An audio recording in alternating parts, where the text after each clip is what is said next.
Merci à vous d'être là. Je me présente, donc je m'appelle Mathieu Sagnier. Alors moi, je ne vous vois pas participant, donc peut-être que vous me connaissez déjà.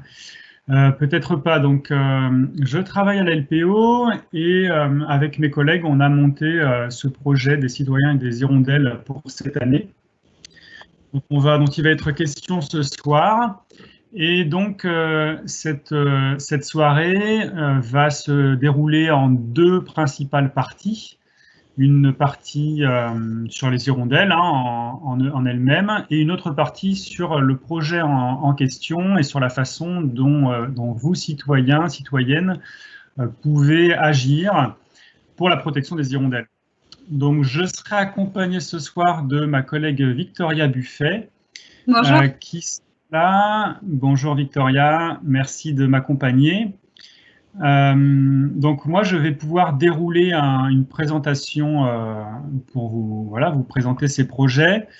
Et en même temps, vous pourrez interagir avec un petit pictogramme qui doit être en haut de votre écran et qui doit s'appeler questions et réponses.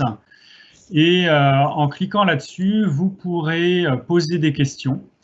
Et Victoria pourra du coup les prendre et me les poser, m'interrompre en fait et me les poser en direct pour que je puisse y répondre ou éventuellement vous répondre directement selon les questions que vous poserez. Donc on aura également un temps à la fin de la présentation pour continuer à échanger toujours par le biais de ces questions-réponses, voilà, de manière à ce que bien, vous puissiez savoir tout ce qu'il y a à savoir sur les hirondelles et sur ce projet pour que dans le reste du printemps, nous puissions travailler ensemble sur ces espèces. Donc, ce que je vous propose, c'est de démarrer maintenant. Donc, Victoria, tu n'hésites pas à m'interrompre selon les questions que tu vois défiler pour que ça se passe le mieux possible. Ça va. Juste une petite question, si vous permettez. Dans le fil de la conversation avec la petite bulle de dialogue, est-ce que vous pouvez nous dire de quelle commune vous êtes, par curiosité? Voilà, vous êtes 15, donc si vous le souhaitez, juste avant l'intervention de Mathieu, on serait curieux de savoir où vous habitez. Voilà, merci beaucoup. Vas-y, tu peux démarrer, Mathieu. Donc voilà, j'ai mis un commentaire, là vous pouvez écrire éventuellement la commune d'où vous venez.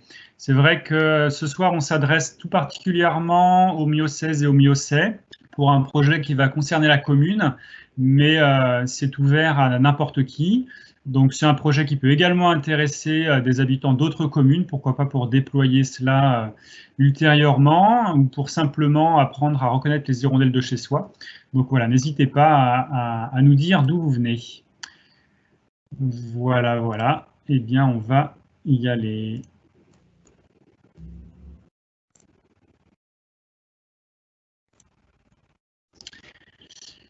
Alors, la question qu'on se pose un petit peu tous les ans, est si les hirondelles refaisaient le printemps, parce que ce sont des espèces, on va le voir, on le sait en général, des espèces dont les populations régressent. Donc c'est une raison pour laquelle on a voulu monter ce projet qui est accompagné par la région Nouvelle-Aquitaine dans le cadre d'un appel à projet auquel on a répondu sur de la mobilisation citoyenne. On est également accompagné par le département de la Gironde et les deux communes de Mios et de Gujan-Mestras nous accompagnent également puisque ce projet en fait va se dérouler en simultané sur ces deux communes. Donc on va également proposer une conférence pour les Gujanaises et les Gujanais mardi prochain. Alors, tout d'abord, un petit mot sur notre association. Donc la LPO Aquitaine est une association loi 1901 qui est agréée au titre de la protection de l'environnement. Et nos trois grands axes de travail se déclinent sous connaître et protéger les espèces, préserver les espaces et sensibiliser et encourager les publics. Donc, on va être un petit peu dans tous ces axes-là à travers ce projet, puisqu'on va voir qu'on va commencer par essayer de connaître un petit peu mieux les hirondelles de la commune dans un premier temps. Ensuite, voir comment est-ce qu'on peut préserver les milieux de vie qu'elles fréquentent. Et comme on va faire ça avec vous, eh bien, c'est une forme de sensibilisation et d'accompagnement pour l'action pour tous les publics. Alors, ce projet de mobilisation citoyenne consiste, en fait, veut répondre à la question comment peut-on inviter les citoyens d'une commune à s'impliquer dans la protection de la biodiversité. Donc là, nous, on a souhaité développer 3 grands axes dans ce projet qui vont donc être développés sur la commune. Dans un premier temps, il s'agira d'une enquête hirondelle et on va passer quand même ce soir un temps conséquent sur cette enquête puisque ça va être un des gros morceaux. Et donc l'idée, c'est tout simplement comment est-ce qu'on peut participer près de chez soi à la connaissance. Dans un deuxième temps, il y aura un projet de construction de nids artificiels pour les hirondelles. Et là, on va entraîner le jeune public à la protection, puisqu'on va directement fabriquer des nids qui seront utilisés, on le souhaite du moins, par les hirondelles. Et en troisième volet, nous allons accompagner un groupe de citoyens, dont vous ferez peut-être partie, dans un objectif d'agir très concrètement sur la base à la fois de l'enquête, des connaissances qui auront été acquises, et à travers les nids artificiels qui ont été construits par les jeunes. Donc on va décliner ces 3 grands axes ce soir, mais tout d'abord, nous allons introduire par une première partie les hirondelles. Alors ça, ce ne sont pas des hirondelles, on les a reconnues, c'est un dessin humoristique que je trouve assez amusant et qui illustre un petit peu le devenir de l'espèce humaine depuis ses origines. Et ce que je trouve amusant dans ce dessin, donc on le voit s'ériger et puis se rapetisser après devant son ordinateur. Et ce qui est amusant, c'est de mettre en parallèle les populations d'hirondelles. Donc ici, nous avons une courbe qui est issue d'un programme national de suivi des oiseaux communs qui s'appelle le STOC et qui nous permet, depuis que ce programme existe en 1989, de suivre l'évolution des populations d'oiseaux communs, dont font partie les hirondelles. Et il se trouve que depuis 1989, on voit que la courbe de l'hirondelle rustique est plutôt en train de régresser. Je pense que c'est une nouvelle pour personne, hein. C'est le cas de beaucoup d'espèces. Et quand on entend en fait dans la presse des résultats scientifiques qui montrent la disparition des oiseaux, eh bien ces résultats, la plupart du temps, s'appuient sur ce programme qu'est le STOC. Et donc ça, c'est depuis 1989, mais on peut s'interroger sur ce qu'il en était avant 1989. Il se trouve qu'on n'a pas de chiffres. On a des témoignages, ça serait très intéressant si vous aviez la curiosité d'interroger les personnes les plus âgées autour de vous. Quels souvenirs ont-elles des hirondelles dans leur enfance? Vous seriez sans doute très surpris de leurs témoignages. Et donc, on peut essayer d'extrapoler. Et voilà probablement ce que ça pourrait donner, une courbe en fait qui se calquerait un petit peu sur l'évolution de l'espèce humaine. Tout simplement parce que les hirondelles, que ce soit l'hirondelle rustique ou l'hirondelle de fenêtre, sont des espèces qui sont en fait très liées à l'espèce humaine puisqu'elles nichent sur les bâtiments. Et on peut s'attendre à ce qu'à l'époque où l'homme était nomade, où il n'avait donc pas d'habitation, les hirondelles étaient probablement des espèces très rares à cette époque-là, vraisemblablement cantonnées autour des massifs rocheux, sur les piémonts montagneux, sur les falaises, comme on peut en avoir pas très loin d'ici dans le Périgord ou sur l'estuaire de la Gironde, mais des espèces pas du tout présentes dans les grands massifs forestiers ou prairiaux. Et c'est seulement quand l'homme s'est sédentarisé, qu'il a commencé à fabriquer des habitations, que les hirondelles ont trouvé là des substituts à leur habitat naturel. Ces maisons, en fait, ont remplacé les falaises sur lesquelles elles nichaient. Et du coup, les populations ont pu s'agrandir considérablement à mesure que l'homme se sédentarisait. Jusqu'à ce que ces habitations deviennent défavorables du fait d'un urbanisme devenu extrêmement oppressant, avec des nouveaux matériaux qui sont remarquables du point de vue de l'efficacité énergétique, hein, on développe ces habitations pour ces raisons-là, mais qui du coup deviennent complètement étanches, hermétiques pour les espèces d'oiseaux, et des habitats qui ne sont plus favorables aujourd'hui aux hirondelles. Mais cela est probablement assez récent, hein, ça doit avoir commencé dans les années 60-70, et l'âge d'or des hirondelles était peut-être peu de temps avant. Donc voilà ce qu'on sait et ce qu'on peut imaginer des populations d'hirondelles. Alors malgré cette régression, on constate sur cette carte que des hirondelles, on en rencontre partout en France. On a là une carte qui est issue d'une base de données participative qui s'appelle Faune France. Et tous les carrés verts sont des carrés dans lesquels il y a des données disponibles pour l'hirondelle rustique. Donc on voit que même si elle s'est raréfiée, elle reste quand même relativement abondante, en tout cas bien répandue. Alors partout en France, oui, mais est-ce qu'il s'agit bien de toutes les hirondelles? Vous venez de voir passer 5 hirondelles qui représentent en fait les 5 espèces d'hirondelles de France. J'ignore si vous le saviez, mais c'est le nombre d'espèces qui nichent sur notre territoire. Alors toutes ne sont pas présentes par contre à Mios, mais on va quand même faire une petite revue de famille des espèces d'hirondelles. Ce qu'elles partagent, toutes, ce sont des ailes triangulaires, une queue fourchue, une tête ronde avec un bec assez court. Et ce qu'elles font toutes, ce sont des rondes dans le ciel, et c'est pour ça qu'on les appelle des hirondelles. Alors nous en avons une qui est la plus sauvage, celle qu'on appelle l'hirondelle de rocher, qui est couleur de rocher, on la voit bien sur la photo, posée sur sa falaise. Et on voit sur la carte qu'elle est répandue uniquement dans les massifs montagneux et les piémonts. Donc, pour ce qui nous concerne, les plus proches populations seront en Dordogne ou dans les Pyrénées-Atlantiques, mais c'est une espèce qui est complètement absente de Gironde, où nous n'avons pas du tout les habitats favorables pour cette espèce. Elle n'a pas suivi la sédentarisation de l'homme et ses maisons, elle est restée sur des milieux, sur des falaises naturelles. Une autre espèce d'hirondelle, qu'on appelle l'hirondelle de rivage, est beaucoup plus discrète. Elle est plus petite, elle est brune avec un collier sombre qui permet de bien distinguer sa gorge blanche.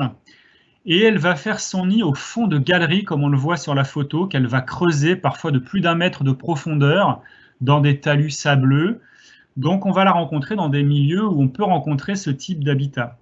Alors curieusement, sur la carte, on la voit assez peu présente sur le plateau landais, alors que c'est un territoire très sableux. Mais ce sont des sables qui ne sont pas favorables pour cette espèce, déjà parce qu'il n'y a pas de talus, ou très peu. Et puis, c'est des sables qui sont très fins et trop friables. Donc, il est impossible de creuser en fait des galeries qui tiendraient là-dedans. On a quand même quelques colonies qui sont présentes en Gironde, mais plutôt sur la partie est du département et principalement dans des carrières où certains exploitants de carrières conservent des tas de sable exprès pour la protection de cette espèce d'hirondelle qui du coup a des comportements très opportunistes et très pionniers, puisque ce sont des habitats naturellement qui évoluent très vite dans le temps. Donc les colonies ne sont pas stables dans le temps, elles restent en général quelques années sur un talus, et puis très rapidement le talus finit par s'enherber, se stabiliser, et l'hirondelle va chercher un autre endroit où elle restera également 4-5 ans avant de se déplacer. On en a une troisième espèce qui s'appelle l'hirondelle rousseline, qui est très jolie avec un croupion orangeâtre. La tête également est très rouge orangeâtre. Elle ressemble par sa silhouette à l'hirondelle rustique, mais par contre, c'est une espèce typiquement méditerranéenne qu'on ne rencontre qu'en Corse et sur le pourtour méditerranéen. Donc, elle est observée quelquefois en Aquitaine, ça s'est déjà vu en Gironde, mais ce sont des individus migrateurs qui sont allés un petit peu trop loin et qui ne s'arrêteront pas nichés. Alors, il n'est pas exclu qu'à la faveur du changement climatique, ça soit une espèce qu'on voit apparaître de plus en plus, à condition que ces habitats favorables puissent être également rencontrés sur nos territoires. Enfin, on n'est pas près de l'avoir encore niché en Gironde. Ça nous fait 3 espèces, il en reste 2, les 2 qui sont les plus répandues en France. La première étant la plus citadine, l'hirondelle de fenêtre, qui porte ce nom, on le verra après, puisqu'elle niche souvent dans les embrasures de fenêtres ou sous les toitures à proximité des fenêtres. Elle est entièrement noire avec des reflets bleus sur le dessus et blanche sur le dessous jusqu'à la gorge. Et la carte à droite, qui est ciblée sur l'ancienne Aquitaine, nous montre tous les points où l'espèce est connue comme nicheuse, avec des petites nuances de couleurs qui sont liées à la fiabilité des informations qu'on a. C'est-à-dire que lorsqu'on a des points jaunes, c'est ce qu'on appelle une nidification possible, donc on a seulement observé des individus, mais on n'a pas vraiment de certitude. En orange, des nidifications probables avec des accouplements ou des constructions de nids, et en rouge, des nidifications certaines c'est-à-dire qu'on a observé des jeunes dans les nids ou des nourrissages par les parents. Donc une espèce qui est assez bien présente sur les Pyrénées-Atlantiques, sur tout le Périgord, le long de la Garonne également, et puis de manière un petit peu plus ponctuelle sur le plateau landais, à la faveur des villages en fait, hein, qui conservent des milieux de vie favorables. Et enfin l'hirondelle rustique, qui elle n'a pas la gorge blanche mais rouge brique, qui peut paraître sombre sous certaines lumières, en tout cas la gorge n'est jamais blanche, la queue beaucoup plus fourchue, et celle-ci est la plus campagnarde, on voit qu'elle est quand même bien répandue en Aquitaine, et c'est celle qui va nicher traditionnellement à l'intérieur des granges, dans les étables, à proximité immédiate du bétail. Voilà les 5 espèces d'hirondelles nicheuses de France, et les 2 dernières, la fenêtre et la rustique, qui sont les 2 qui vont nous concerner. Alors on ne peut pas parler des hirondelles sans évoquer quand même le martinet, puisqu'il y a très souvent confusion entre les deux. Alors il faut savoir que les martinets, il en existe aussi plusieurs espèces, mais on va seulement parler du martinet noir qui est le plus commun et le seul connu sur le bassin d'Arcachon. C'est une espèce qui n'appartient pas du tout à la même famille que les hirondelles. C'est même une espèce qui est très éloignée d'un point de vue génétique des hirondelles, mais voilà, qui a un comportement de chasse et de vol qui s'apparente à celui des hirondelles, ce qui explique qu'on les confond parfois, et c'est également une espèce qui va nicher sur les habitations. Alors à part ça, et le fait qu'il mange en vol comme les hirondelles, ça reste un oiseau qui lui va se reproduire en vol, alors à l'inverse des hirondelles hein, qui font ça plutôt posé. Donc je ne vous dis pas les sensations, hein, les acrobaties aériennes des martinets. C'est également un oiseau qui dort en vol. Et puis par ailleurs, il est vraiment tout noir, à l'exception de la gorge un petit peu plus pâle, mais on n'a pas du tout le ventre blanc que vont avoir les hirondelles. Donc c'est un oiseau absolument remarquable, hein, pour faire une petite parenthèse. Les martinets noirs nichent dans des anfractuosités sur des bâtiments, et les jeunes qui quittent le nid ont intérêt à prendre leur envol immédiatement, puisque s'ils se posent au sol, ils ne seront pas capables de se renvoler dans la plupart des cas, avec des ailes en fait beaucoup trop longues et des pattes un petit peu atrophiées. Donc ils ont intérêt à pouvoir prendre leur envol tout de suite. Et à partir de ce moment-là, ces jeunes martinets qui vont mettre 3 ans avant d'atteindre leur maturité sexuelle, eh bien, vont passer ces 3 années sans jamais se poser. Ils vont partir en Afrique, migrer jusque là-bas, et donc manger en vol, dormir en vol, tout faire en vol pendant 3 ans, avant de revenir chez nous et nicher dans ces mêmes anfractuosités de bâtiments. Et c'est seulement à cette occasion-là qu'ils se poseront. C'est la petite parenthèse pour le martinet. Autre différence majeure, c'est la forme des ailes qui sont vraiment en faux. On dirait presque un arc tendu avec une flèche au milieu, qui le distingue des hirondelles qui sont quand même avec des ailes triangulaires beaucoup moins marquées, beaucoup moins étroites que celles du martinet. Alors si j'en reviens à nos hirondelles, et précisément à nos hirondelles myocèses, petite précision à nouveau sur la distinction entre ces 2 espèces, qui ont des silhouettes relativement proches, mais on voit quand même que l'hirondelle de fenêtre à gauche a tout le dessous d'un blanc très pur jusqu'à la gorge, comme je le disais tout à l'heure, alors que l'hirondelle rustique a le ventre qui peut être un peu blanc, mais ça peut être un blanc un peu plus sale, parfois même un petit peu ocre, et puis un collier noir et une gorge rouge brique qui la distinguent bien de l'hirondelle de fenêtre. Ce n'est pas toujours quelque chose qu'on peut voir facilement, notamment en vol, donc on va aussi céder d'autres indications, comme la queue, avec une queue extrêmement fourchue chez l'hirondelle rustique, et beaucoup moins nettement chez l'hirondelle de fenêtre, à gauche. Et enfin, petit indice également majeur, c'est la présence sur le bas du dos de l'hirondelle de fenêtre d'une touffe de plumes blanches dans une zone qu'on appelle le croupion. Et donc quand on voit le dos de l'hirondelle de fenêtre, on a cette tache blanche qui contraste nettement avec le reste du plumage noir, alors que l'hirondelle rustique est entièrement noire sur le dessus. Les reflets bleutés sont rarement faciles à observer. Alors, comme on le disait, ces hirondelles ont évolué depuis que l'homme s'est sédentarisé. Elles l'ont suivi dans sa colonisation du territoire, mais pour quelles raisons exactement? Eh bien, principalement pour nicher, donc c'est-à-dire accomplir son cycle de reproduction, et puis également pour se nourrir. Alors, pour nicher, nos 2 espèces d'hirondelles profitent du bâti, mais de manière un petit peu différente. Elles n'entrent pas en compétition l'une avec l'autre, puisqu'elles vont rechercher des endroits sur une maison qui ne sont pas les mêmes. L'hirondelle de fenêtre, elle a l'habitude de nicher directement sous les toits ou dans les embrasures de fenêtres. Et comme on le voit sur la photo, elle forme des colonies qui peuvent être parfois très, très abondantes, avec les nids complètement accolés les uns aux autres. Donc elle est quand même relativement exposée à l'extérieur, à l'inverse de l'hirondelle rustique, qui préfère nettement nicher à l'intérieur des bâtiments, sous les granges, et en général à plus faible hauteur. Ce n'est pas systématique, hein. On connaît sur Mios des hirondelles de fenêtre qui nichent sur des bâtiments sans étage, mais d'une manière générale, elles préfèrent quand même quand il y a un étage, alors que l'hirondelle rustique va nicher beaucoup plus près du sol. On observe également des hirondelles rustiques qui se sont beaucoup appropriées les cabanes ostréicoles sur les tours du bassin d'Arcachon. Donc là, on n'est pas à l'intérieur des cabanes, mais sur le pourtour. Il se trouve que le nid que fabriquent ces hirondelles va être également différent et peut être un indice pour identifier les espèces, même en l'absence des hirondelles.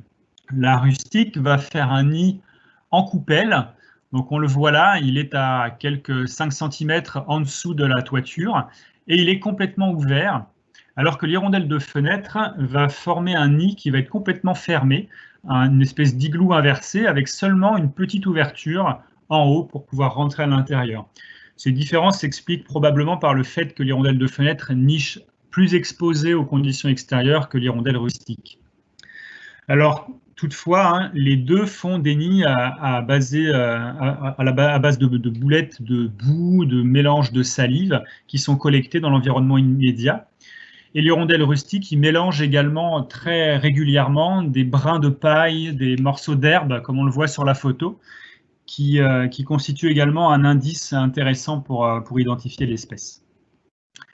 Voilà deux exemples d'autres nids d'hirondelles rustiques, complètement ouverts. On voit bien les boulettes de boue bien distinctes et puis la paille qui est mélangée à ces boulettes.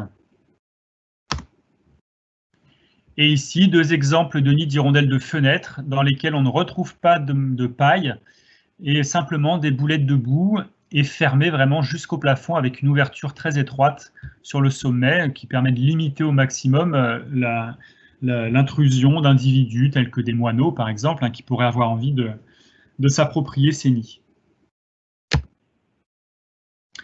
Alors, ces boulettes de boue, c'est un travail absolument colossal, ça, il faut vraiment en avoir conscience. On a un témoignage d'un savant qui s'appelait Purchon, qui, pendant la Seconde Guerre mondiale, avait été prisonnier en Allemagne. Et de sa cellule, il pouvait espionner les allées et venues d'un couple d'hirondelles. Et il avait noté qu'il avait fallu 1100 voyages pour fabriquer le nid, pour les deux individus du couple. Donc c'est quand même assez impressionnant. Et si l'on fait un calcul simple et qu'on imagine que la flaque où les hirondelles vont collecter de la boue se trouve à 25 mètres de la maison, eh bien, on fait le calcul avec l'aller-retour. Ça représente 55 km qui ont été effectués par le couple pour fabriquer le nid. Bon, c'est une belle distance, mais ça reste tout à fait acceptable.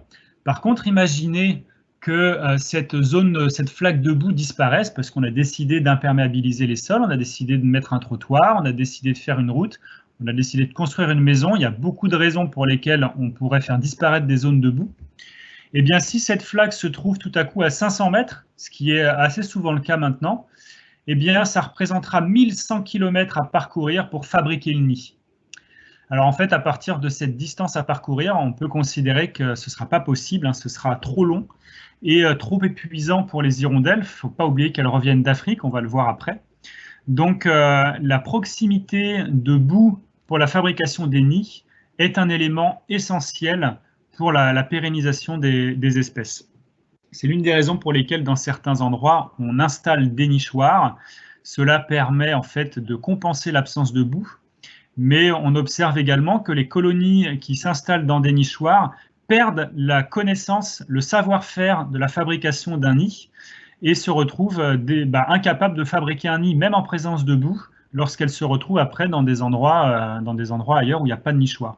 Donc il est important quand même pour l'espèce de garder ce savoir-faire. Et donc mettre des nichoirs, c'est bien, mais conserver des boues, c'est encore mieux. On a là un exemple, si vous connaissez le centre-ville de Mios, on a la nouvelle halle devant et un parking qui peut faire salle, je vais employer le terme exprès, parce que c'est souvent un terme qui revient. Sauf que dès qu'il a plu un petit peu, on voit des flaques apparaître. Et ces flaques sont les réservoirs de boue qui sont utilisés par les hirondelles qui nichent sur la médiathèque qui est juste derrière moi quand j'ai fait la photo. Donc, si l'on décidait de faire propre et de bétonner ce parking, eh bien, on ferait tout simplement disparaître la ressource en boue pour ces quelques couples d'hirondelles qui sont présentes à cet endroit-là. Donc, il est vraiment important d'avoir ce regard-là autour de soi sur la présence de ces petites flaques anodines. Alors, petit aparté sur la réglementation, c'est important de le signaler aussi. Il faut savoir que le nid, c'est une œuvre d'art et qui est protégée par la loi. C'est-à-dire que même en l'absence des hirondelles au mois de décembre, lorsqu'elles ne sont pas là, eh bien leurs nids sont quand même protégés par la loi. C'est inscrit noir sur blanc. Et ça nous dit que la destruction intentionnelle de nids d'espèces protégées est un délit réprimé, punissable d'1 an d'emprisonnement et de 15 000 € d'amende.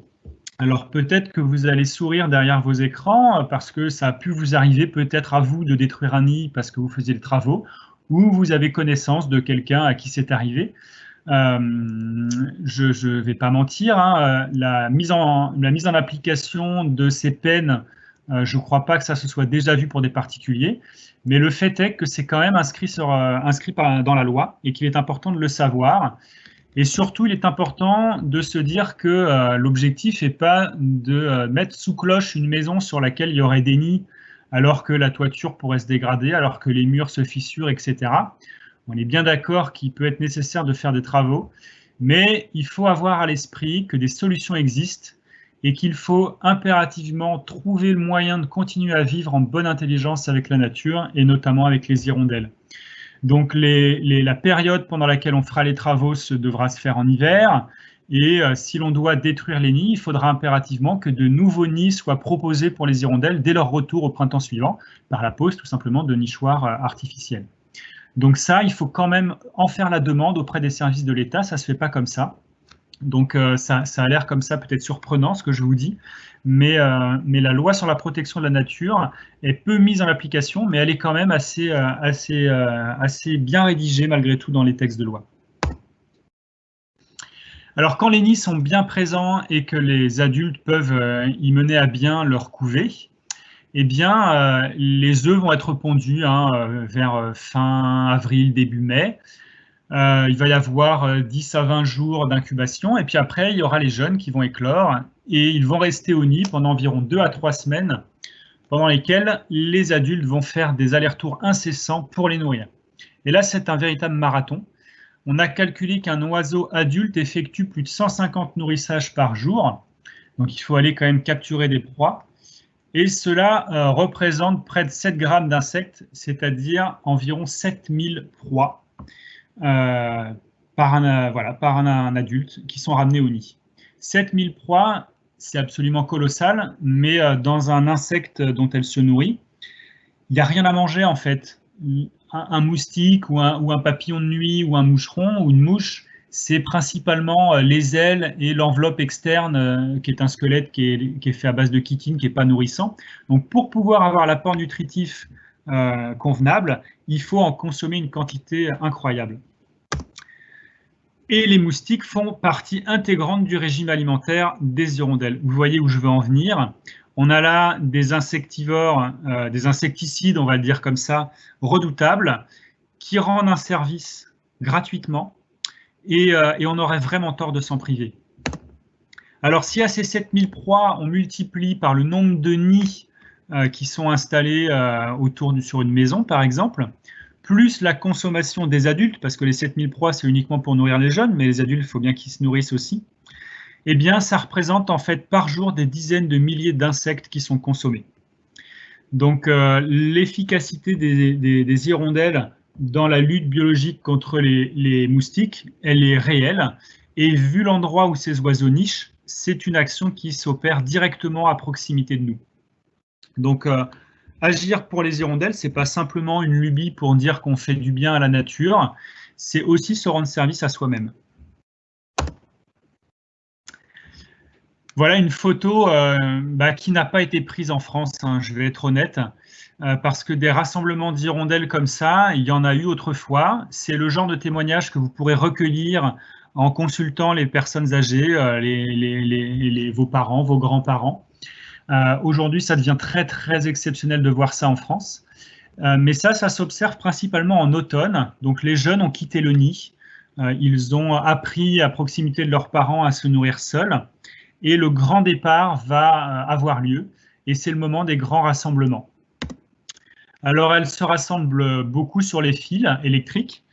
Alors, vous avez peut-être des fois entendu dire que la disparition des hirondelles était liée à la disparition des fils, parce qu'on a, depuis quelques décennies, enterré énormément de lignes électriques. Bon, alors les fils électriques, c'est pratique, hein, mais les hirondelles existaient bien avant l'apparition des lignes électriques, donc ça reste très anecdotique et ce n'est pas du tout une cause de régression, hein. Alors à ce moment-là, quand elles se rassemblent, que font-elles exactement? Où vont-elles? Vous avez sans doute des débuts de réponse, hein, parce que c'est des choses qui se savent aujourd'hui, mais c'est intéressant de voir ce qu'on pouvait croire autrefois. On a des écrits du XVIIIe siècle, ce qui n'est pas si vieux que ça, où on pensait en fait que les hirondelles passaient l'hiver au fond des marais, enfouies dans la vase, en état d'hibernation. Et en fait, eh bien justement, avant qu'on ait des fils électriques et qu'on avait beaucoup plus de zones humides, hein, parce qu'on a aussi eu une grande disparition des zones humides en France, eh bien les hirondelles se rassemblaient en automne plutôt dans les marais, dans les roselières. Donc on avait des hirondelles qui passaient la journée à chasser. Le soir, la nuit tombante, elles se rassemblent en se posant par milliers ou dizaines de milliers sur les roseaux, en faisant un raffut pas possible. Et puis au petit matin, donc les gens observaient ça, et au petit matin, les hirondelles avaient déjà pris leur envol, et avant même que les gens se lèvent. Et donc, eh bien, le soir, il y avait des milliers d'hirondelles dans le marais, et le lendemain matin, il n'y en avait plus une seule. Donc la logique voulait que les hirondelles se soient enfouies dans la vase pendant la nuit. Ça paraît assez surprenant aujourd'hui, mais comment pouvait-on imaginer, avec les connaissances qu'on avait à l'époque, que les hirondelles pouvaient faire un voyage aussi invraisemblable que celui qui les conduit en Afrique? Et donc, plus poétiquement, voilà un peu plus proche de la réalité ce que font les hirondelles à ce moment-là. Imaginez-les quand on fête Noël, chasser les moustiques et les moucherons entre les pattes des girafes et des éléphants. Ça a quelque chose quand même d'assez séduisant. Et quand vous les observerez demain autour de chez vous, pensez à ça. Pensez au voyage qu'elles ont parcouru dans les mois qui viennent de passer pour revenir jusqu'ici. Alors où vont-elles très exactement? Les hirondelles rustiques et de fenêtres de France vont partir en Afrique tropicale, au sud du Sahara, principalement pour l'hirondelle de rustique en Afrique de l'Ouest et pour l'hirondelle de fenêtre en Afrique centrale. Bien qu'on ait encore quelques incertitudes sur les endroits exacts où elles hivernent. Et si vous me posiez la question précisément des hirondelles miocèses, où vont-elles passer l'hiver en Afrique? Eh bien, je n'ai absolument aucun moyen de vous répondre aujourd'hui, même si ça serait très intéressant d'imaginer un projet pour avoir la réponse à cette question. Mais ça, ce sera une autre histoire. Alors, ce voyage qui va les amener jusqu'en Afrique, les conduisent à traverser d'importants obstacles, à commencer par la montagne. Il faut traverser les Pyrénées, qui vont s'effectuer principalement par le Pays Basque, où les sommets sont moins élevés. Et puis ensuite, la traversée de l'Espagne et la Méditerranée, qui va principalement se traverser au niveau du détroit de Gibraltar, où elle est relativement étroite. Ce sont deux obstacles quand même conséquent, mais extrêmement peu important par rapport à l'obstacle suivant, qui va être le désert du Sahara, et qui représente environ 2000 km de sable sans escale possible pour les hirondelles. Donc pour pouvoir effectuer un trajet pareil, on sait que les oiseaux migrateurs, pas seulement les hirondelles, mais les migrateurs qui effectuent cette traversée, ont un comportement particulier, même chez les jeunes qui n'ont encore jamais fait cette traversée. C'est inscrit dans leur patrimoine génétique. Ils vont s'alimenter de manière totalement frénétique juste avant de s'engager sur la traversée du Sahara, comme s'ils savaient déjà en fait qu'il allait y avoir un obstacle pendant lequel ils ne pourraient pas s'alimenter. Donc ils prennent du poids, ce qui est un handicap pour la traversée, mais c'est du carburant qui leur permettra donc d'arriver au bout avec un minimum d'encombre. Alors, on a peu d'informations sur ce qui se passe vraiment au milieu du Sahara. Qu'est-ce que font les oiseaux? Est-ce qu'ils volent de jour? Est-ce qu'ils volent de nuit? Est-ce qu'ils se posent? Il semblerait, d'après les quelques études qui ont pu être menées avec notamment des suivis par des radars, que les oiseaux se posent dans le désert, peut-être alors dans certaines oasis quand ils ont la chance d'en croiser, mais également probablement un petit peu n'importe où pour pouvoir se reposer. Peut-être au moment où les chaleurs sont les moins intenses, pour repartir un petit peu plus tard et faire comme ça 1, 2, 3 escales maximum pour traverser tout le désert. Donc c'est quand même une traversée qui s'effectue relativement vite, compte tenu de la distance à parcourir et des contraintes, notamment de température, qui sont importantes. Alors ce voyage, il est effectué 2 fois dans l'année en plus, hein. Une fois à l'automne pour rejoindre les quartiers d'hivernage et une deuxième fois au printemps pour revenir nicher sous nos latitudes. Ces 2 graphiques sont issus d'une base de données qui s'appelle Faune Aquitaine, une base de données participative. N'importe qui fait des observations de la faune, pas forcément des hirondelles, peut transmettre ces observations de manière très simple. Et donc, on peut observer ce genre de graphique qui correspond aux données qui sont collectées par ce réseau d'observateurs professionnels ou amateurs. Et donc, on observe que l'hirondelle rustique qui est en haut, eh bien, commence à revenir en Aquitaine, principalement début mars, avec un pic de passage en avril où on a beaucoup d'observations qui sont faites. Et puis après, ça diminue nettement en juin et juillet, puisqu'on n'a plus que les hirondelles nicheuses. Toutes les migratrices, elles sont dans les pays nordiques. Et puis en automne, ça s'étale un petit peu plus et on voit de nouveau apparaître les hirondelles, mais de manière moins marquée dans le temps. Et puis fin octobre, les hirondelles sont parties et on observe quand même quelques données. On voit qu'au mois de décembre, on a 8 données disponibles d'hirondelles rustiques. En janvier, on en a 6 pour les 10 premiers jours, 2 ensuite. Donc on constate quand même année après année que quelques hirondelles rustiques restent sur le territoire français pour passer l'hiver. Et ça, c'est quelque chose d'assez nouveau, du moins en Aquitaine, et qui est peut-être un marqueur du changement climatique, même si on n'est pas en capacité de s'en assurer pour le moment. Pour l'hirondelle de fenêtre, en bas, on s'aperçoit qu'elle revient un petit peu plus tard, plutôt à partir de mi-mars, fin mars. Après, elle arrive principalement en avril, et puis elle va repartir en septembre, et puis mi-octobre, on a déjà presque plus d'hirondelles de fenêtre. Et là, on s'aperçoit qu'en hiver, par contre, tous les individus ont déserté le territoire et sont partis en Afrique.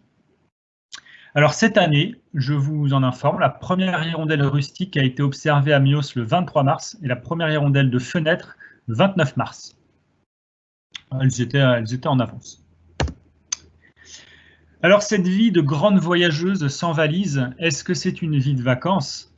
Vous attendez bien, vous connaissez ça déjà la réponse, hein. Les obstacles sont nombreux, hein. Je viens d'évoquer des obstacles naturels que sont la montagne, la mer ou le désert, mais les causes majeures de régression de ces espèces sont hélas liées aux activités humaines. Et on le sait, l'utilisation des produits phytosanitaires a eu des impacts extrêmement importants sur les populations d'insectes. Et comme c'est la nourriture exclusive des hirondelles, forcément, ça les a impactés. Un petit exemple, vraiment, je pense que tous, vous avez déjà constaté ça. Il y a peut-être 10-15 ans, on traversait la France pour partir en vacances et on s'arrêtait 1, 2 ou 3 fois sur la route pour nettoyer le pare-brise qui était criblé d'insectes. Eh bien, c'est plus du tout le cas aujourd'hui. Vous pouvez faire l'aller-retour jusqu'à Paris et votre pare-brise, il sera comme au départ.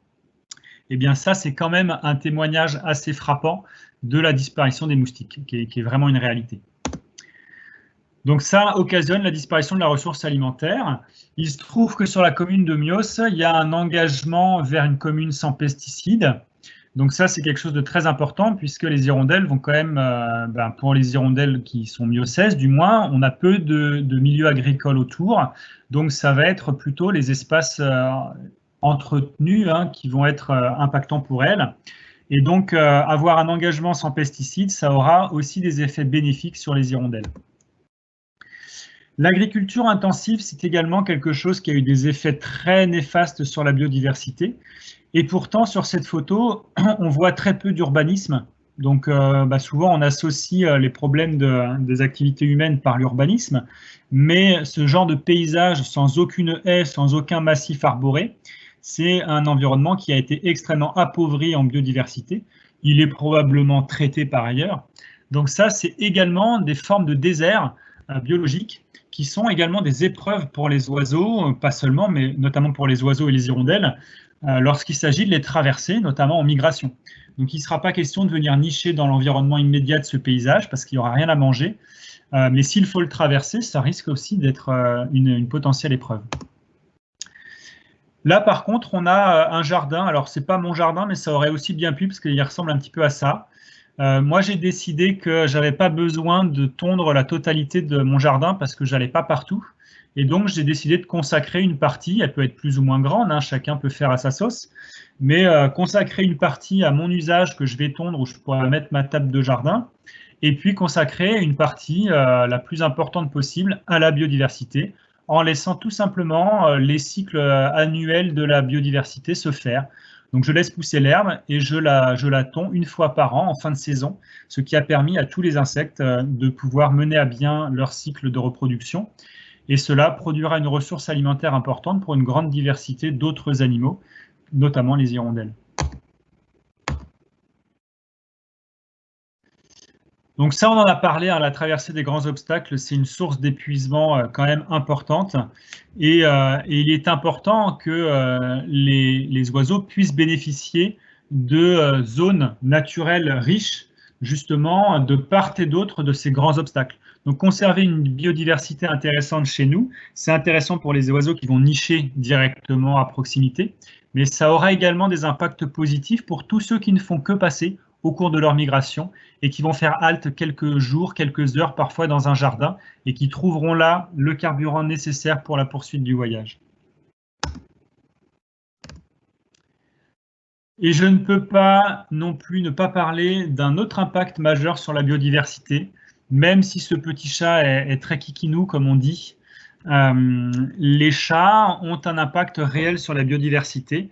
Alors je sais qu'on me dit souvent, mais le chat est un prédateur, c'est dans l'ordre des choses, sauf que le chat n'a pas une place naturelle dans l'écosystème, puisqu'il est clairement surreprésenté par rapport à l'environnement naturel. Des études existent maintenant, on a ça à disposition. Au Royaume-Uni, une étude de 2003 a montré que les 9 millions de chats du territoire avaient tué 57 millions de mammifères et 27 millions d'oiseaux, et cela en une année. Donc ce sont des chiffres qui sont quand même assez importants, et depuis peu on a des chiffres en France également, avec une étude de 2018 qui nous dit qu'on avait 14,2 millions de chats, et cela représentait environ 75 millions d'oiseaux qui ont été tués uniquement par les chats. Donc c'est vraiment important d'avoir ça en tête. Je ne suis pas en train de vous dire qu'il ne faut plus avoir de chats, je ne suis pas en train de vous dire qu'il faut s'en débarrasser. Ce n'est pas du tout mon discours, mais c'est important d'être conscient de l'impact réel d'un chat sur la biodiversité et si on en a la possibilité, de mettre en œuvre des dispositifs qui permettent de limiter les risques de prédation. Si vous avez plusieurs chats et que vous souhaitez les laisser divaguer, par exemple, n'installez pas de nichoir ou n'installez pas de mangeoire pour les oiseaux. Ça représentera ce qu'on appelle un piège écologique. Et puis on a aussi là, des petits aménagements, enfin pas des aménagements, mais des petits accessoires à mettre sur un chat, une petite clochette ou autre, qui n'est pas forcément dérangeante pour lui, mais qui peut permettre aussi aux oiseaux d'entendre le danger arriver. Donc c'est juste pour lancer la réflexion, que chacun se fasse son idée, mais c'est important d'être conscient que le chat, c'est un facteur important de perte de biodiversité dans un environnement urbain.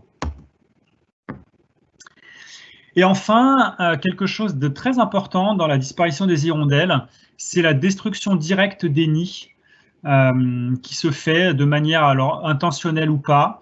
Mais on a des retours, notamment en Gironde, hein, puisqu'on a des bénévoles qui font des suivis sur la métropole de Bordeaux et sur le bassin d'Arcachon depuis de nombreuses années, hein, depuis plus de 10 ans, avec un suivi des nids et un constat sans équivoque qu'il y a une destruction réelle des nids.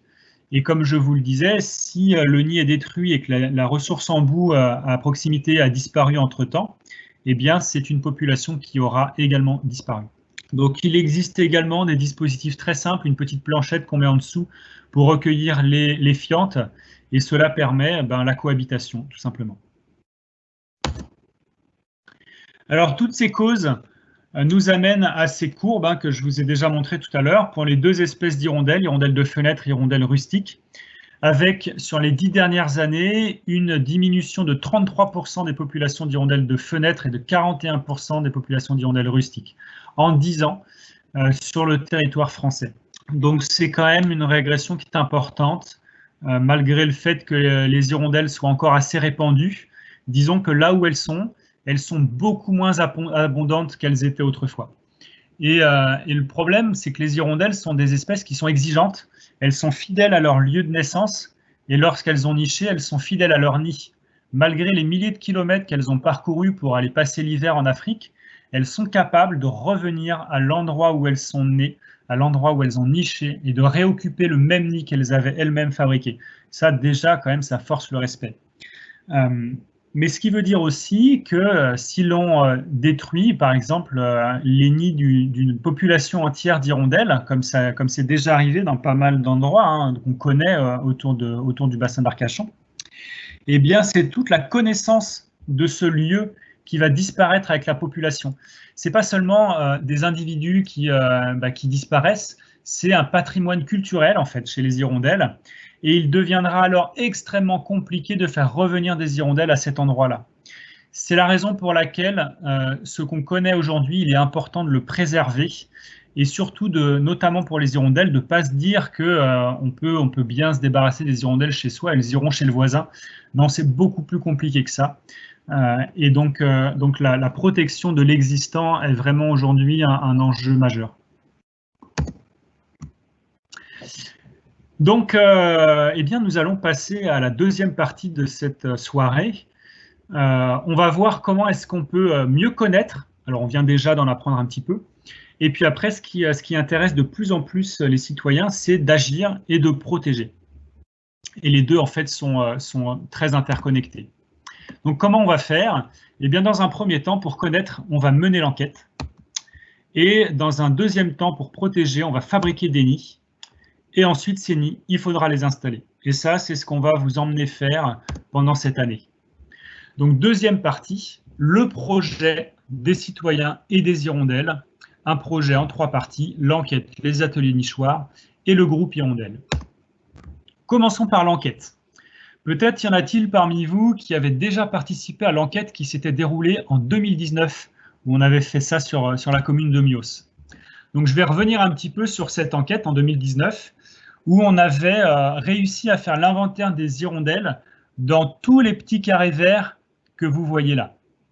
Donc, on avait une vision quasi exhaustive des hirondelles de Mios, puisque les carrés qui ne sont pas colorés sont des carrés qui sont en forêt ou en zone agricole, où il n'y a pas d'habitation, et donc où il n'était pas intéressant d'aller chercher les hirondelles.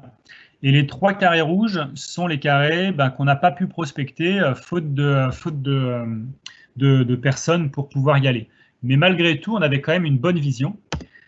Cela avait été réalisé par 43 participants, dont une majorité de Miosais, 77%, mais qui étaient également accompagnés des jeunes naturalistes du parc, qui sont un club nature mené par le parc naturel régional.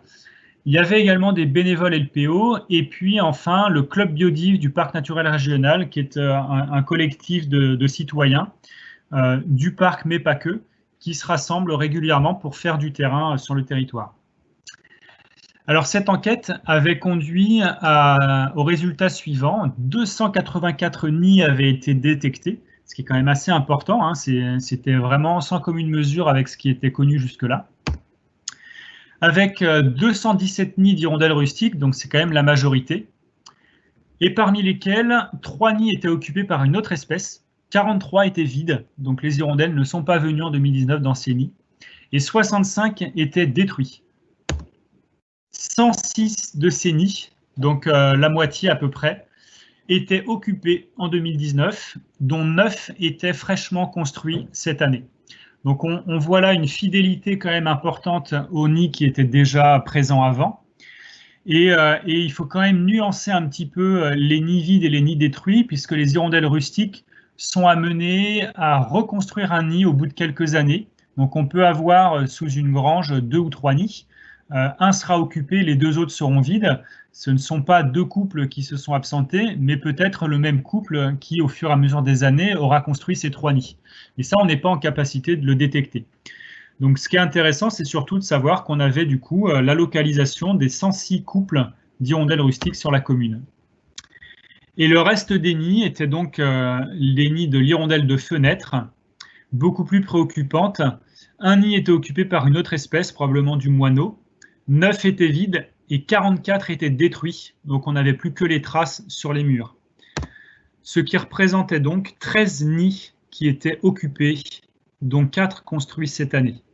Donc vous imaginez 13 couples d'hirondelles de fenêtre sur la commune de Mios, c'est quand même pas une énorme population, mais il faut savoir que c'est la deuxième plus importante de tout le bassin d'Arcachon, après celle qui est pas très loin, Autèche, dans la résidence des rives marines.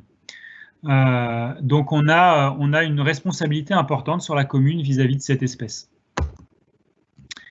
Donc ça, c'était pour les retours 2019 qui vont bien nous servir pour l'enquête de 2021. On va s'appuyer dessus. Donc on va à nouveau découper la commune en petites mailles de 1 km de côté. Et donc ce sont les mailles qui seront à prospecter. Donc ce découpage, il a déjà été fait. Et donc on a déjà récupéré toutes les mailles qui contiennent des bâtiments. On a éliminé toutes celles qui sont en zone agricole ou en forêt pour ne garder que celles qui concernent du bâti. Il reste donc 74 mailles qui sont celles qui sont en orange qu'il va falloir prospecter. Et on voit en dessous, les petits points, en fait, sont les nids d'hirondelles qui étaient connus, qui avaient été trouvés en 2019. En rouge pour l'hirondelle rustique, en bleu pour l'hirondelle de fenêtre. Donc ça sera intéressant d'avoir cette base de travail pour l'enquête de cette année. Alors ces mailles, elles peuvent être très différentes les unes des autres. On en a certaines qui peuvent être très urbanisées. On voit celle de gauche, c'est celle du centre-ville, où on a d'ailleurs la localisation des nids qui avaient été trouvés l'année dernière.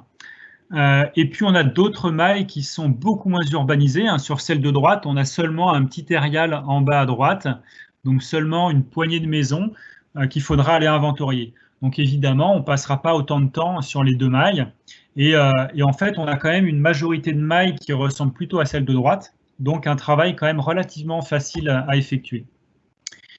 Et votre mission, si vous l'acceptez, c'est de vous mobiliser à tous les âges, qui que vous soyez, ainsi que d'autres volontaires. On ne va pas forcément ne faire travailler que les Miocèses et les Miocais, mais l'idée, c'est d'aller prospecter l'intégralité de ces mailles 2 ans après l'enquête de 2019 pour faire l'état des lieux de ce qu'il en est. Voilà la première mission. Alors, comment on va prospecter? Quand? Qu'est-ce qu'on va noter et où? Je vais vous expliquer tout ça. En fait, je vous remettrai un kit d'outils qui vous permettra de mener à bien cette enquête. Donc tout d'abord, il faudra qu'on détermine ensemble là où les mailles que vous voudrez prospecter. Et je vous mettrai à disposition la carte, une carte mise à jour, puisque en 2019, on avait une vieille carte IGN qui n'était pas du tout à jour avec la vitesse galopante de l'urbanisme sur Mios. Mais là, j'ai des cartes beaucoup plus récentes, donc on aura vraiment les maisons qui seront visibles. Et l'idée, c'est d'aller autant que possible prospecter l'intégralité des maisons et l'intérieur des granges en faisant du lien en fait avec les voisins, avec vos concitoyens. C'est un retour positif qui avait été très important lors de l'enquête de 2019. C'est tout ce lien social qui s'était créé autour de cette enquête.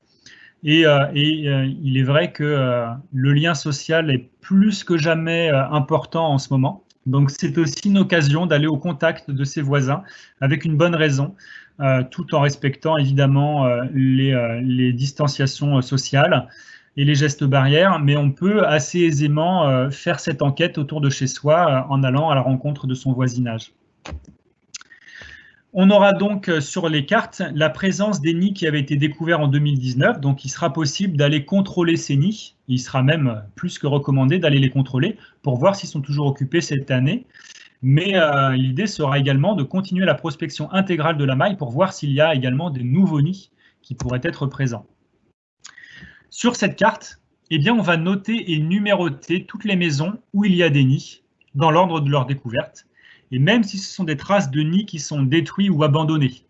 Donc nous, ce qui nous intéresse, ce n'est pas seulement les couples qui sont installés en 2021, mais également les traces d'anciens couples. Donc là, par exemple, au cours de nos prospections, on va entourer les 4 maisons sur lesquelles on aura trouvé des nids. Là, on a un exemple avec 2 nids détruits sur la photo du haut. On voit bien les traces. Pareil sur la photo du bas.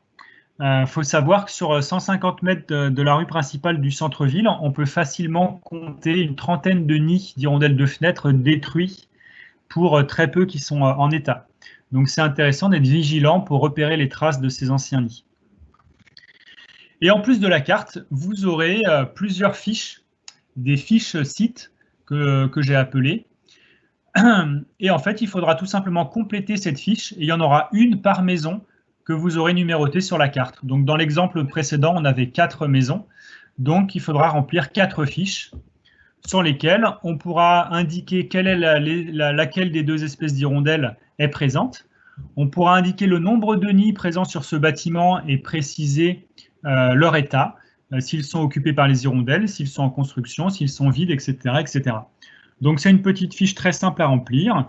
Et en fait, après, moi, je récupère tout ça et je ferai le lien entre le numéro de votre maille que vous aurez bien mis sur la fiche site et vos fiches. Et comme ça, je pourrai faire la cartographie de tous les nids. Le calendrier de cette enquête est le suivant. On vous propose de faire 2 passages. Un passage qui pourra commencer dès la mi-mai jusqu'à la mi-juin et un deuxième passage de la mi-juin à la mi-juillet. L'intérêt de ces 2 passages, c'est de pouvoir, au premier passage, on va commencer à détecter, à trouver les nids et à voir déjà les premiers couples s'installer.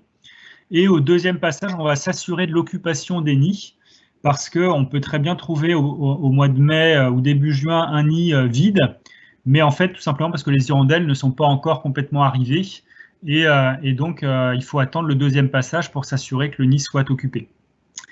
Donc, pour une même fiche, vous aurez les deux passages que vous pourrez indiquer sur la même fiche.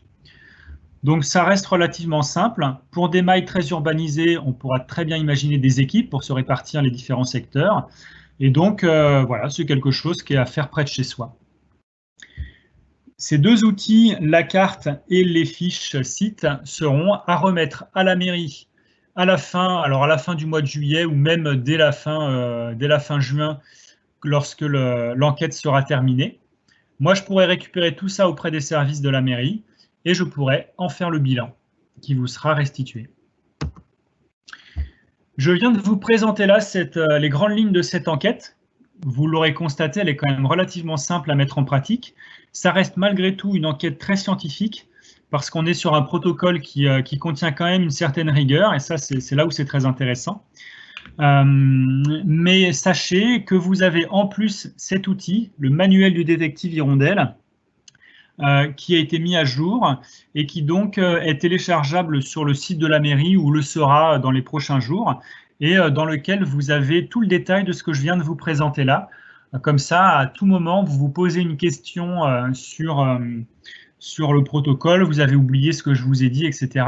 Hop, vous consultez ce petit manuel et vous avez toutes les réponses pour mener à bien ce protocole. Alors, est-ce que vous, ici présent, vous participerez? Eh bien, vous avez jusqu'à fin mai pour vous inscrire. Et pour cela, c'est très simple. Je vous invite même à le faire sans tarder si vous êtes intéressé, parce que sinon, vous allez oublier. Vous pouvez m'envoyer à l'adresse mail qui est indiquée à l'écran. Je laisse un peu de temps pour que vous puissiez la noter. M'indiquer vos noms, prénoms et idéalement l'adresse postale et puis votre adresse mail pour qu'on puisse échanger.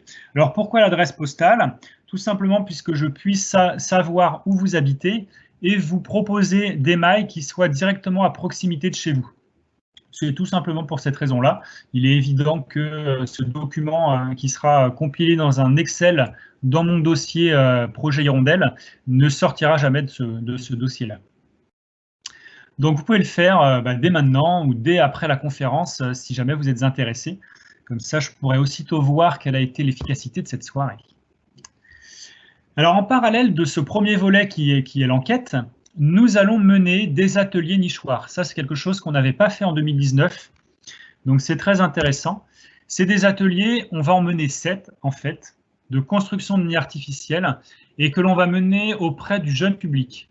Alors, on a déjà un de ces ateliers qui a eu lieu avec ma collègue Lucie, avec l'espace jeune de Mios, qui a construit 9 nids artificiels, et merci à eux.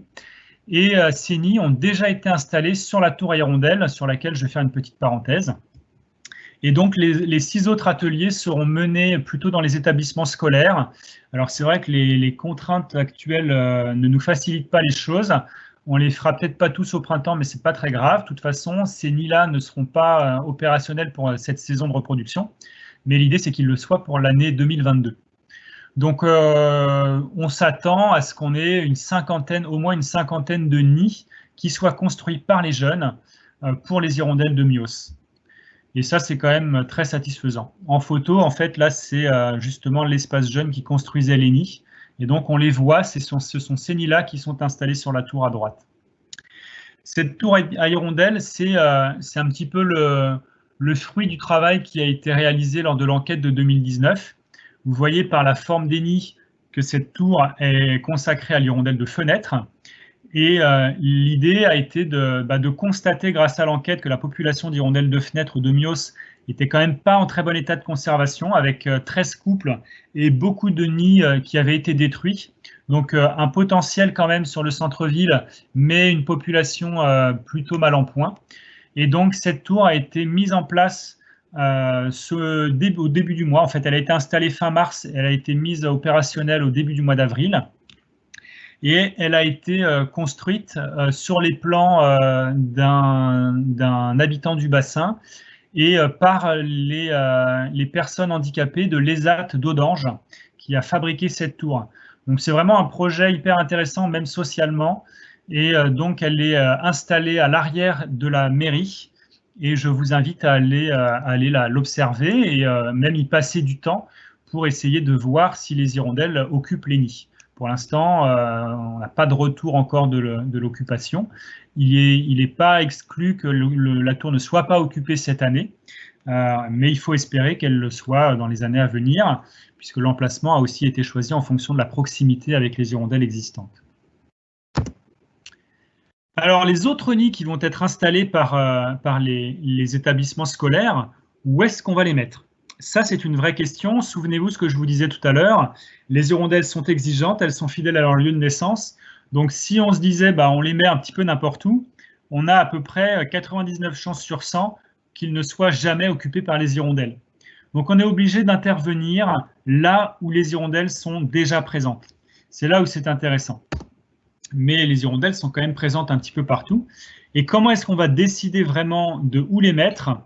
Eh bien, pour cela, on envisage de constituer un groupe qu'on va appeler le groupe Hirondelle. Et si ce groupe, à un moment donné, veut s'appeler autrement, libre à lui. Et on va voir ce qu'on entend par groupe Hirondelle. L'idée, ce serait de réunir parmi vous, parmi les Miocèses et les Miocais, des gens qui ont envie de protéger les hirondelles, qui aiment le lien social, et que nous allons accompagner, qu'on va former avec un objectif final qui va être d'identifier par lui-même les meilleurs lieux sur la commune pour installer les nids qui ont été construits par les jeunes. Alors, identifier les lieux et concrètement les installer d'ici la fin de l'année pour qu'ils soient en place pour la saison de nidification de l'année prochaine. Donc, on va proposer probablement 3 rendez-vous qui vont être échelonnés de l'été à l'automne. Alors, selon les conditions, on essaiera au maximum de les faire en présentiel, mais on verra comment ça s'organise. Au-delà de ces rendez-vous, il y aura des échanges réguliers. Et l'idée va être de décortiquer les résultats de l'enquête pour identifier les sites favorables, contacter les propriétaires quand ce sera dans des bâtiments privés. Donc, on est là vraiment dans un projet qui crée du lien. Et après, installer les nids chez ces gens-là. Et idéalement, je ne l'ai pas inscrit là, mais idéalement, organiser par lui-même. Mon objectif serait que ce groupe puisse acquérir une autonomie par la suite, puisque en ce qui me concerne, le projet s'arrêtera à la fin de l'année. Donc j'aimerais qu'il se prolonge par l'investissement de ce groupe. et qui puissent du coup se mobiliser pour organiser le suivi de tous ces nids au printemps 2022. Et là, on aboutirait vraiment à quelque chose de très intéressant en impliquant davantage encore d'habitants. Voilà, l'idée, c'est encore une fois d'agir pour la biodiversité ensemble, d'agir également pour soi. Hein. En fait, on est nous-mêmes, espèces humaines, intégrées dans ce terme de biodiversité, mais vraiment protéger les hirondelles, c'est aussi se rendre service à soi-même. Donc ça, c'est vraiment important. Donc connaître, faire connaître et protéger la nature, maintenant c'est à vous de jouer. Si vous voulez participer à l'enquête et ou rejoindre le groupe Hirondelle de Mios, eh bien contactez-moi à l'adresse mail que je remets là. Et je vais conclure par une petite phrase dédiée à Julie Brousse, qu'elle avait utilisée en 2019, d'après une citation d'un ornithologue qui s'appelait Macmillan et qui l'avait utilisée au sujet des condors, et que Julie avait repris pour les hirondelles en disant « Il faut sauver les hirondelles, pas tellement parce que nous avons besoin des hirondelles, mais surtout parce que nous avons besoin de développer les qualités humaines nécessaires pour les sauver. Car ce sont ces qualités-là précisément dont nous aurons besoin pour nous sauver nous-mêmes. » Merci de votre attention.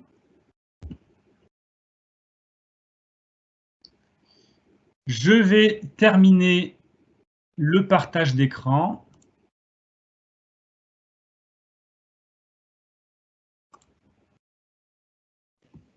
Si vous avez des questions, n'hésitez pas à les poser dans le volet questions-réponses que vous avez. Pour rappel, vous avez un petit diagramme et à côté, il y a 2 petites bulles avec un point d'interrogation. Donc, c'est le moment. N'hésitez pas. Sachant bien évidemment que si vous n'avez pas de questions tout de suite, mais qui vous en viennent plus tard, vous avez mes coordonnées. Donc, il ne faut surtout pas hésiter. Et puis voilà, à manifester votre intérêt hein, pour ce projet que j'espère enthousiasmant pour tout le monde.